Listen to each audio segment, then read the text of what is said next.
Hi, this is E. David Crawford from the University of Colorado in Denver. Joining me is Sia Daneshmand, who is an associate professor and director of urologic oncology, director of clinical research, and fellowship director at USC in Los Angeles. As urologists and oncologists, we know that hematuria is a common presenting symptom. Some data would suggest that up to 20% of visits to urologists are related to both microscopic and gross hematuria. And we know that in the family practice arena, they see a lot of patients, both men and women, with microscopic hematuria. We also know that bladder cancer is a very expensive cancer in the long run, and following these patients with cystoscopies and upper tract imaging and things like that. We sort of have a checkered background with urinary molecular tests and markers. Cytology, certainly, if it's positive, is important. We have other things we've dealt with over the years, NMP22, Eurovision, other things like that. There's a new generation of bladder tests coming along, and I'm really happy that Sia is going to share with us some of these tests and give us an overview of hematuria. Sia, thanks for being with us. Great. Thank you, David. It's a pleasure being here this morning to talk to you about some of these markers and what's come along recently. So I'll just get right into it. As you said, hematuria is an important issue both in family practice and what we see as urologists. Like you said, 20% of urologic visits have hematuria as their presenting sign or symptom, and whether this is microscopic, defined by 3 or more RBCs per high power field, or gross hematuria, which is obvious to all of us. What's important is cancer is not always diagnosed. There are a bunch of different other diagnoses. You can have stones, infections, certainly benign prostatic hyperplasia can cause some at least microscopic and at times macroscopic hematuria. And at times it's even idiopathic, but what we don't want to miss is cancer, right? And you have 3 to 5% of patients with microhematuria have cancer. And that's the most important thing to obviously rule out. When you have gross hematuria, that number goes up to 23%. And these are all the sort of latest numbers from our recent AUA core curriculum data. So what is the diagnostic tools that we use? It hasn't changed actually in a whole lot. Before I get into that, I'll tell you that 95% of the urothelial carcinomas diagnosed are going to be bladder cancer, and 5% are in the upper tract, which is pretty important because sometimes these are elusive and we can't necessarily see these easily on our scans. 2/3 to 70 to 3/4 of these are going to be non-muscle invasive, and this is an important disease. You got close to 80,000 new cases in the U.S. and more than 16,000 deaths. Unfortunately, when you look at the statistics, these numbers are actually going up rather than down. So each year there are actually more cases and more deaths. And what's most interesting, like you mentioned, it is the most expensive cancer to treat, and that's because it is the most recurrent of all cancers. And there's a lot of surveillance scans and surveillance cystoscopies and monitoring that we do for bladder cancer. So it's extremely important, these molecular markers and the way we manage bladder cancer has a significant impact on both the economics of bladder cancer, but also the prognosis of bladder cancer. So standard workup, like I said, hasn't changed a whole lot over the past couple of decades. Our imaging tools have gotten better, but it starts out with your standard history and physical examination.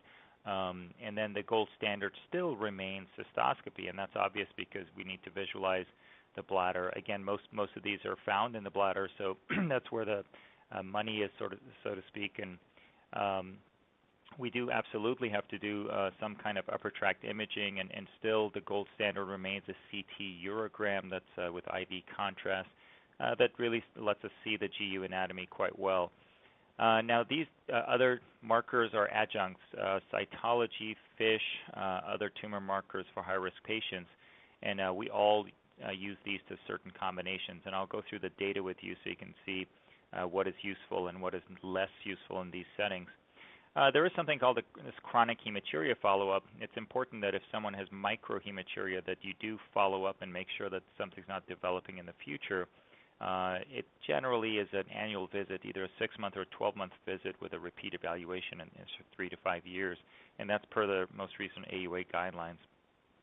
So looking at these alternative diagnostic tools, what if you can't use IV dye because of pregnancy? Chronic kidney disease is probably the most common reason why you can't have a CT urogram. You could do MR urography, although that also requires a GFR of over 40.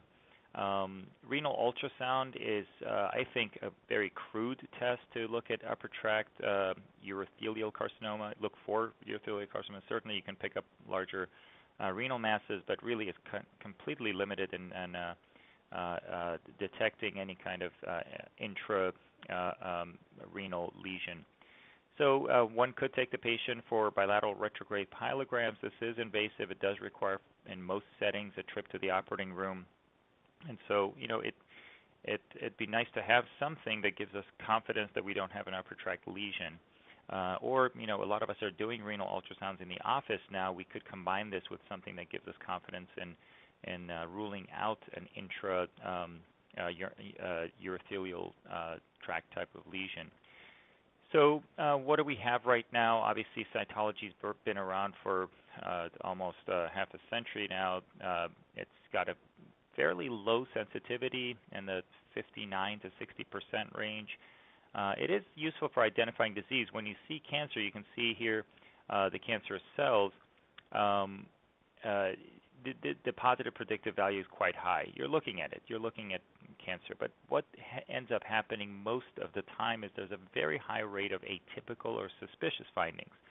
And it's because it's limited. There are a limited number of cells, and you can't ask a pathologist or a cytopathologist to look at a few cells and tell us whether they have cancer. So we get a lot of these atypical or suspicious findings that we need to corroborate some other way. And that typically requires a biopsy. There is FISH. And FISH is fluorescence in situ hybridization. It's used as a reflex to atypical cytology. It, again, has poor sensitivity and fairly high variability. It's looking at the number of cells with aneuploidy. It does require whole cells to be sloughed from tumors and collected for sampling. And again, it's fairly similar practical sensitivity issues as cytology. And one of the problems that we run into is, what do you do with a patient who has atypical cytology but a positive FISH? That's not necessarily saying that you have cancer, but you have some genetic changes that may be associated with cancer. A lot of these FISH positive patients really end up having nothing in the future screening. So it does kind of get us chasing our tail a little bit in some cases. Again, these can be useful in certain situations. So this is a diagnosis and a follow-up of asymptomatic microhematuria. I'm not going to go through all of this, but just to let you know that it's more than 3 RBCs per high-power field. And you do need to, again, do the history and physical and look for other causes and then repeat your evaluation. But this kind of goes through the algorithm. It's fairly actually straightforward. If you can't have a CT urogram, for instance, you could do MR urogram, retrograde pyelograms, and basically what I just talked about. But if you have a follow-up with at least 1 UA micro yearly for 2 years and nothing has shown up, basically you can release the patient from care. Many of us are sort of reluctant or afraid to do that because we think something's going to show up. But 2 years, really, if something hasn't shown up, it's rare to do that. So what do the AUA guidelines say about hematuria? We do need to improve our risk stratification and triage strategies. This may involve investigation of urine or serum-based tests that could have a high enough sensitivity, and a negative test might avert unnecessary invasive radiological evaluation. And that's very, very important here, because what we want to do is rule out the patients who really don't have anything. Like I said, you only find cancer in 2 to 3%. So, if we had a test that had a good negative predictive value, could we avert some unnecessary invasive tests in patients who are otherwise really at low risk for having cancer? So, having said that, is there a genomic biomarker that we can use in the surveillance patients? Those are also challenging. These are patients who have already been diagnosed with bladder cancer. There's some clinical challenges there. A lot of patients have comorbidities, chronic kidney disease. They're elderly patients. Some of them have transportation issues. Compliance is an issue. Less than 40% compliance in the surveillance patient. There's anxiety associated with it. I can tell you I have a patient coming in next week who says, please, I'm going to come for a follow-up, and don't even mention the word cystoscopy. He has extreme anxiety over the procedure itself, having undergone the cystoscopy several times. So there is that in our offices. We all see it. And then we do need to monitor the upper tracts. There is a 2 to 4% chance of developing upper tract disease. We need to monitor elderly patients, again, transportation issues. So we have our challenges here as well. Cxbladder is a new molecular marker test. It's a 5-biomarker mRNA multi-analyte algorithm assay. I'll explain that a little bit because this is important. This is a gene expression microarray that was performed on bladder tissue looking at 30,000 genes. The bladder tumor, looking at bladder tumors versus normal bladder, and basically this is the kind of analysis you get. And the genes were selected for their change in expression. And then there was a PCR validation of the leading 1,000 genes, 1,016 genes. And then these select gene candidates were specifically reproduced, expressed in tumor urine samples, again detected by PCR, and you basically ended up with 4 to 5 gene signature that's derived from the multiplex RT-PCR analysis. And these are the 5 genes. Now, we know that bladder cancer is extremely heterogeneous. There are a number of different genes associated with it, but this is the particular gene signature. I'm not going to go into these in detail, but just to let you know that these genes are involved in cell proliferation, cell differentiation, and we got a cyclin-dependent kinase and an insulin-like growth factor binding protein 5 that's an anti-apoptotic gene. So an array of different kinds of genes involved in the tumorigenesis of bladder cancer. But what's really unique here is that we have one gene called CXCR2 that's an interleukin-8 receptor B gene. It mitigates neutrophil migration to areas of inflammation.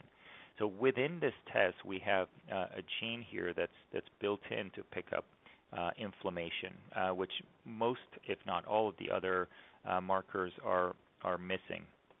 We know that when you have inflammation in the bladder, there's a high chance of false positivity. So this takes that into account and helps us there. So a busy slide, but it's an important slide because we, as academicians, as anyone in practice using these tests, want to look for evidence and good evidence. These are major peer-reviewed publications for Cxbladder. You can see the first report, we'll start from the bottom up, came in 2008 in Clinical Cancer Research. These are excellent journals, looking at 150 patients. This was just characterizing the sensitivity of the 5 mRNA biomarkers. Then we had the pivotal study published in 2012 in Journal of Urology, which was the multi-gene urine test for detection stratification of patients with hematuria. So the population here was hematuria, 485 patients with good sensitivity and good specificity in the 80 and 85% range. But importantly, it outperformed all comparator-covered tests. So the next step really was to then look at urothelial cancer surveillance patient population that was published in BMC Urology in 2015, 939 patients. This was a holistic comparative analysis of these tests, comparing it to Eurovision, FISH, NMP22, and cytology based on imputation of multiple data sets. So this was an actual prospective trial, but rather imputing data from these data sets that they had, and the sensitivity was 82, specificity of 85%, and again, it outperformed all comparative covered tests. Now, this was the next publication again was in hematuria, looking at sensitivity of 95% with a negative predictive value of 98.5. Now we're talking, a test that we can have confidence in ruling out cancer in a population that's presenting with hematuria. So this was a very, very important study looking at the very high negative predictive value. And then we have just a single case report. This is just as interest for a patient with upper tract cancer that in this one patient it did pick up the upper tract cancer where the other diagnostic tests were unsuccessful. So one of the issues we run into is, how good is cytology in detecting upper tract recurrence? And it's not very so. But this is just one case report. Hopefully we'll have more data in the future. The two most recent very important studies came just recently. Yerlo 10 was the primary author in this urologic oncology publication published just this year. We're looking at 803 patients, basically looking at this test in ruling out recurrent urothelial carcinoma. So again, this is in the surveillance setting. And 803 patients. The sensitivity was 91%, negative predictive value of 96%. Once again, outperformed all comparative covered tests. Again, this is important. If we have a test that tells us 96% chance there's nothing in the bladder, all those small little red lesions that you saw, or post BCG equivocal lesions that you saw with atypical cytology, this saves the patient a trip to the operating room. So to me, this is very valuable in this setting. And then we had the Journal of Urology article looking also at another surveillance protocol and another surveillance population, with 763 patients, again with very similar numbers, 93 sensitivity, negative predictive value of 97%. So now we're moving into the 90s. We have not seen this combination of sensitivity and specific or negative predictive value in a molecular test previously. So this is sort of exciting times. I'm going to go into this a little bit more detail. This was the original Journal of Urology article. Again, 485 patients. All patients underwent cystoscopy and histopathology to confirm or rule out disease, and it challenged urine cytology. Again, this was the first study that was published. And let's just delve into the data a little bit further, because people have questions about what was the population here and what was picked up exactly. Was it just the high-grade tumors or the low-grade tumors? So the detection rate for CIS was 100%, T1, T2, T3, 100%. It's just some of the TA tumors were missed. Okay, I want to go into the data a little bit in more detail, looking at the patient population in this clinical study. If you look at CIS, Cxbladder, T1, T2, T3 picked up 100% of all these tumors. It missed some of the TA tumors. Overall sensitivity came out to 82% with an 85% sensitivity. But importantly, when you look at cytology, it was very good for CIS, but NMP22, both Bladder Check and ELISA didn't pick up the CIS here. Again, even in the TA lesion where it was only 68% here, cytology 35, NMP22 in the 35% range. So for high-grade tumors, we had a 97% detection rate, whereas the other cytology and NMP22 were much lower. And these are very consistent with previous studies. So we sort of believe these numbers because we're familiar with them. This is what the test report looks like. This is the Cxbladder Detect. Again, this is for detection of bladder cancer. This was based on validated on the 476 patients. So this is the actual report that you get. If you have normal gene expression, the test is negative, and you can fall anywhere in this range. It doesn't mean anything if you're closer to here. And if you have a normal gene expression, negative predictive value of 97% that you do not have urothelial carcinoma. Now, if you have elevated gene expression, that's sort of an intermediate place. It's still negative predictive value of 94%, low probability of urothelial carcinoma. That there may be something you may want to do further tests in this range. And if you have high gene expression, then the positive predictive value would be 68%. So you can use this to then really go after and look for a potential positive. Again, this doesn't mean that you have cancer, but a 68% chance that you may have cancer. And again, it doesn't matter where you end up. This is not a continuous risk curve. It's just the way the numbers are computed. If you end up anywhere in this range, you require further testing. So this is what it would look like. You notice we had the green there, which means it's good, and this one is 0.54, falls in the high gene expression range, and you need further workup. So this is the next study, a little bit more detail, looking at the holistic approach, comparative analysis of all these studies. This was again based on data sets, and this particular one was not an actual trial. So when you look at the measure, these were measured and published sensitivity and specificity. Cxbladder Detect had an 80% sensitivity with an 82% specificity, and this was the published reports on 82 and 85. If you then look at this study here where they did a segregation index combining the phenotypic, which is the clinical characteristics, and the genotypic. So now you're bringing in the clinical characteristics like history, age, male, female, and then combining that with the gene expression from the urine to triage patients. Now you have a little bit more information and more sensitivity. So this was done with 587 patients. Again, everybody underwent cystoscopy and pathology to confirm or rule out disease. Sensitivity became much higher at 95% with a negative predictive value of 98%. So important here that we keep this in mind. So the conclusion from this test was that triaging out low probability patients early can significantly reduce the need for invasive workup and can lower diagnostic related adverse events.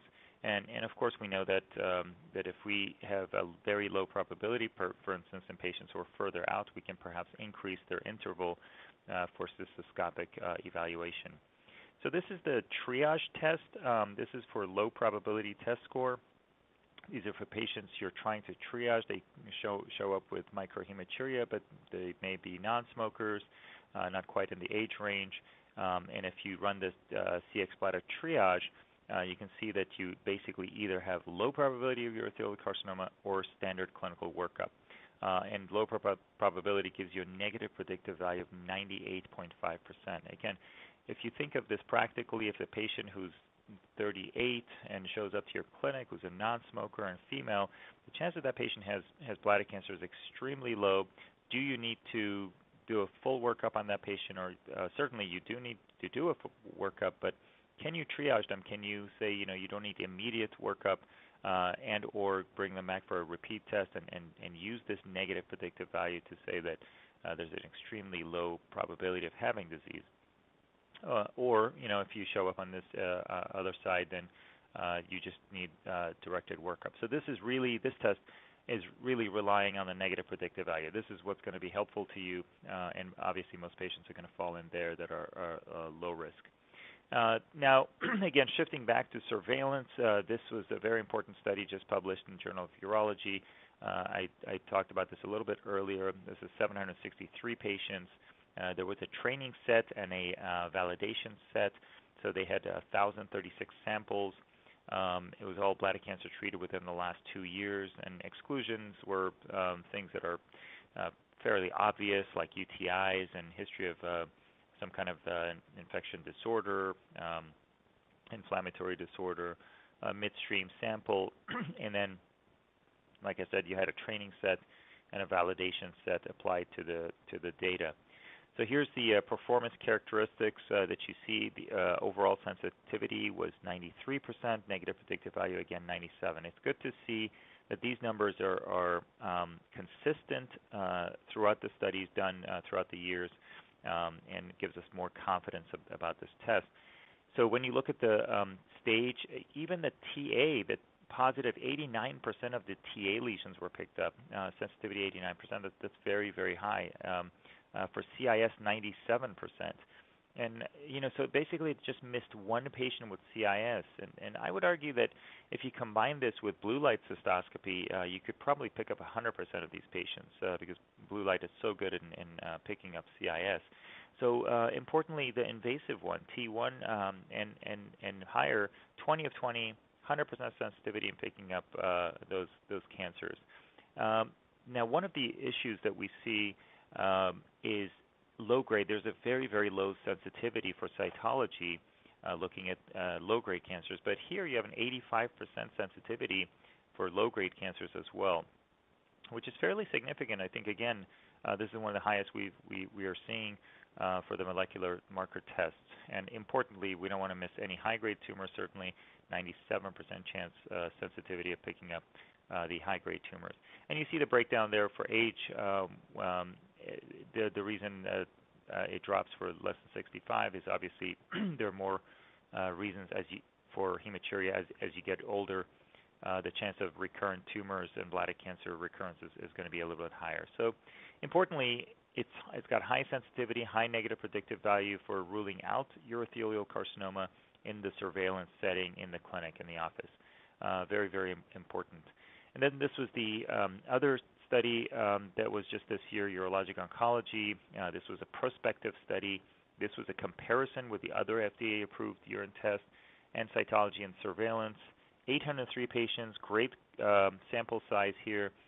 Bladder cancer treated within, again, the last 2 years, and the similar exclusion criteria, statistical methods, except this was actually comparing it with NMP22, both ELISA and bladder check, and then also comparing it with standard cytology. And then looking at the sensitivity and negative predictive value of Eurovision FISH tests as well. This wasn't available in every patient, but most for a subset of these patients. And here's the data. You see, again, the sensitivity, 91% in this study. Again, this is 1,000 samples, 91%, negative predictive value of 96%. And look at cytology. Interestingly, we just ran a phase 3 study in flexible blue light cystoscopy and saw similar numbers for cytology in sensitivity of cytology picking up high-grade disease. So even though we know it's very specific, the sensitivity is actually quite high.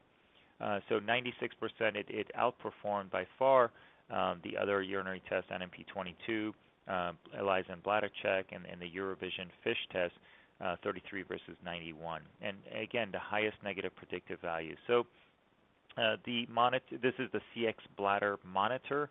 So we have the Triage, we have Detect, and we have Monitor. And I'll show you a slide to kind of simplify that a little bit. So very, very useful in this setting as well. This is what the Monitor test report looks like. Again, you have negative 7% negative predictive value. And you have this line, basically, if you're below the line, then you're okay. What's nice is you see the date here, and you can actually have, they will keep the data for the particular patients, and if you can run the test multiple times, they will appear in here. And if you go from low to high, then there's a high suspicion that there may be recurrence here. So you can actually follow the patients along test dates, which is nice because we follow these patients obviously for quite some time. So does it fill an unmet clinical need? I think so. I think this is pretty convincing that it has a good clinical application, both in the hematuria evaluation as well as the surveillance setting. So looking at this test, does it fill an unmet clinical need? I would say absolutely. It both in the hematuria setting as well as in the surveillance setting. Does it fill a gap currently? And I think, yeah, the answer is absolutely yes. It's accurate, objective detection or rule out of disease. If you have equivocal cytology results, it can certainly adjudicate atypical cytology. And it does promote patient compliance. If you ask patients if they're showing up to clinic and don't want to undergo a cystoscopy and they're in their 4th year with a low-grade tumor, then can they just undergo this test? I think discussion between the clinician and the patient, but it does reduce invasiveness in appropriate patients and perhaps extend duration between invasive procedures. There's a lot of interest with bladder cancer experts to see if we can alter the monitoring and surveillance protocol for these patients. Do they need such intensive monitoring if they have such a high negative predictive value of our tests, both cystoscopy and any molecular tests? So I think we're going to be using these kind of tests a lot more often. Here's a summary. Again, I've been going back and forth between these test names. They're all the same test essentially, but reported differently. There's the primary detection, so you're thinking hematuria here. There's the low-risk patient. You want to use triage, and you saw that graph where you either have a very high negative predictive value. You can triage the patient. Again, to summarize, negative predictive value 98.5%, sensitivity 95%. And the high-risk patient, you want to use detect with similar numbers of negative predictive value 97%. These do take into account the clinical characteristics of these patients. And again, in the surveillance setting, the name is obvious. You're monitoring the patients. Very similar negative predictive values there. And these are the references that support these numbers. Now, if you wanted sort of a more table format looking at primary detection, like I said, if you've got a young non-smoker, no exposure, no occupational exposure, you're looking for primary detection, and even gross hematuria. But I would argue this would need more of a workup here. Then you can use the triage test. Now, triage doesn't mean you don't do a workup. It just means you're triaging patients, particularly in large settings where there are lots of patients and you really need to triage the more important sort of workups first.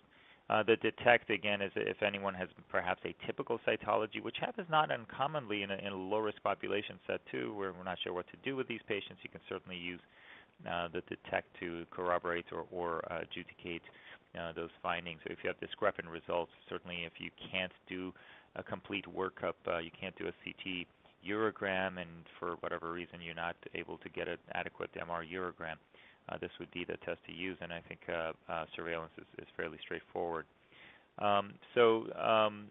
Just to wrap up here, there was another study looking at the clinical utility. So because that's the main question here, is how do we use this in the clinic? This was a study that was published in Advances in Therapy, demonstrating the clinical utility and trying to see if can we reduce the number of diagnostic tests and invasive procedures in these patients. There were 396 interactions, and these were involving 33 different patients who presented with hematuria. And if we didn't have enough clinical information, those were excluded. And again, similar sort of statistical methods. But to remove the bias, this is important. Removing bias regard to cost and reimbursement, the urologists were asked to assume no additional patient financial responsibility. So you could order whatever you wanted based on this test, and the urologists were blinded to the results. They were not informed of the case outcomes.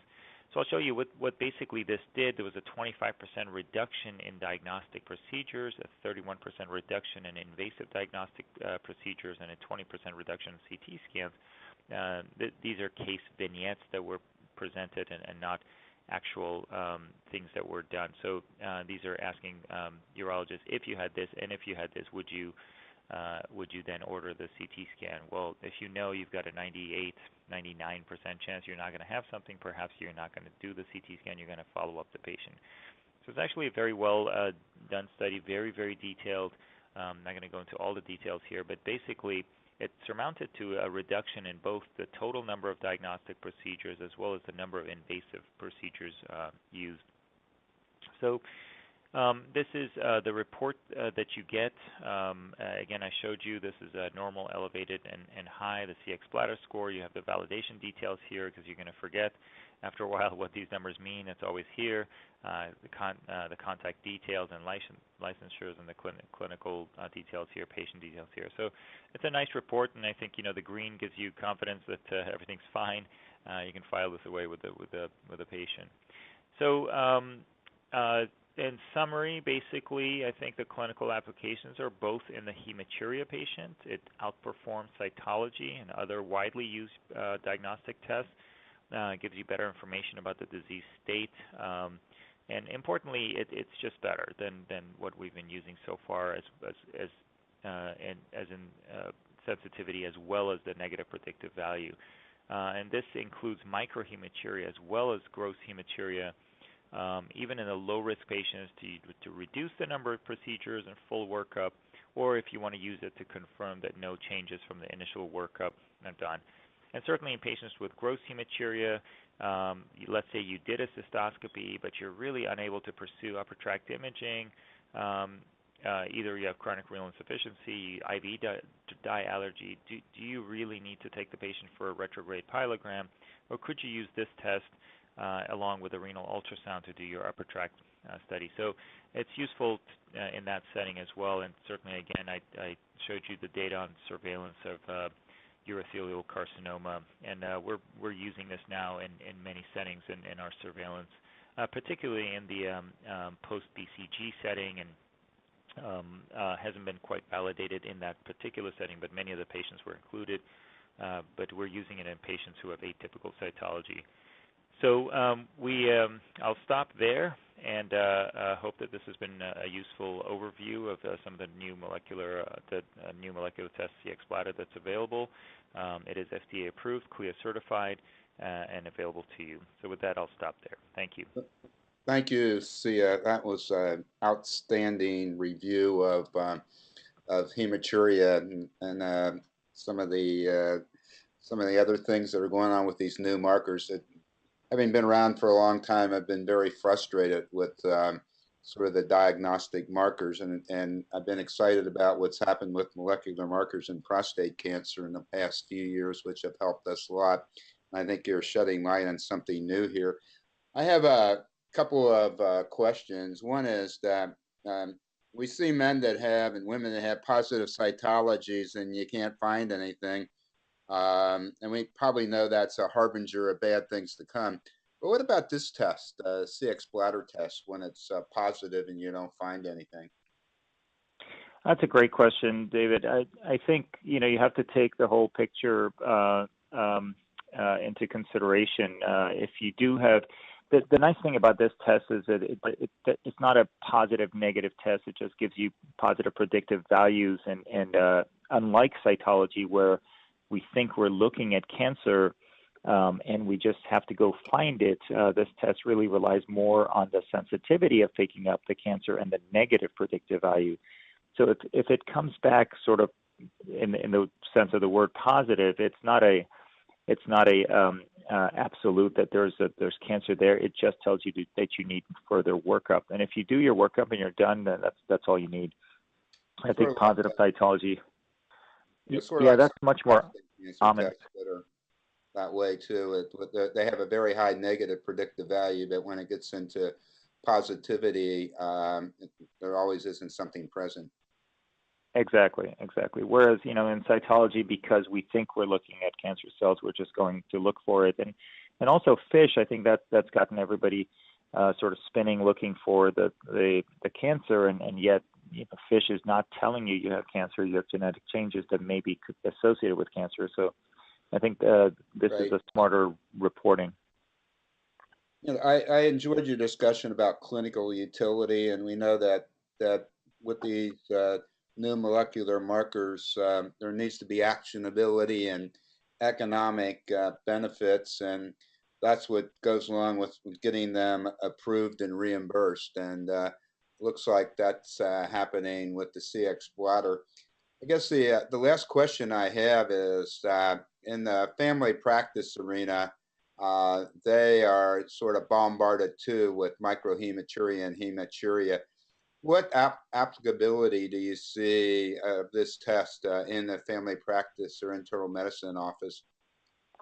Yeah, another great question. I mean, if you look at the Kaiser data sets, you realize so few patients are actually referred to urologists who have microhematuria. And I think a lot of times they're actually being ignored when you have hematuria, thinking, well, it's really not I'm not quite sure what they're thinking, but we know that less than 20% of patients with microhematuria are actually being referred. I think this is a very important test, at least to screen those patients and say, well, let's not ignore the 80%, and let's at least do a test. Many times, even cytology is not done in those patients. So, and we know that cancers are missed. We see those patients that are being referred to us where they had a positive urinalysis. So I think this can move into the internal medicine and large sort of primary care practices where hematuria can be ruled out. A cancer diagnosis in a hematuria patient can be ruled out with very high sensitivity and high negative predictive value. So I'm seeing this test hopefully end up in those areas so we can better stratify these patients. Yeah, and I think they're sort of playing Russian roulette with this because there isn't a high incidence of having a invasive urothelial tumor. What as you said, less than 5%, 3% or so. So most of the time they're going to get away from it. But I can tell you, reviewing and seeing some medical malpractice cases, that there are a number of them out there where hematuria was ignored, and then patients present with advanced disease. And I think absolutely. We know that bladder cancer is one where a delay, unlike prostate cancer, really does make a difference. So I think that opens up a whole new arena. Are there any other tests out there that are around that are looking at this arena, like the Cxbladder test?